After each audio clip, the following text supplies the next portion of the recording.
Time is the only thing we never get more of. Yet we only tend to think about it when we're running out of it. We spend it waiting in line, sitting in traffic, scrolling, counting down minutes until the next obligation, trading it quietly, day after day, without noticing. And suddenly, another year's gone. There's a line by writer Ephraim Kishon that captures this sentiment. Quote, "I do not feel old because I have so many years behind me, but because there are so few left in front of me." End quote.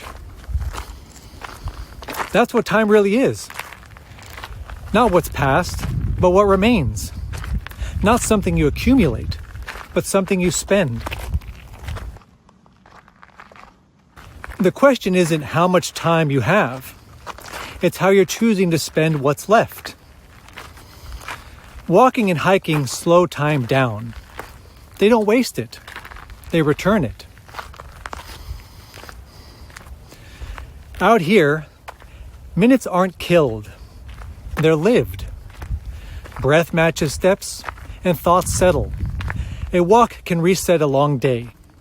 A hike can remind you that life isn't meant to be rushed through or endured indoors. The trail doesn't ask for perfection. It just asks you to show up. So, as this new year begins, make one simple but powerful decision. Spend your time wisely. Spend it in nature.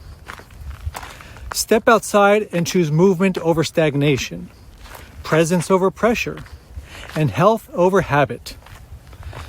You don't need a resolution, just a direction.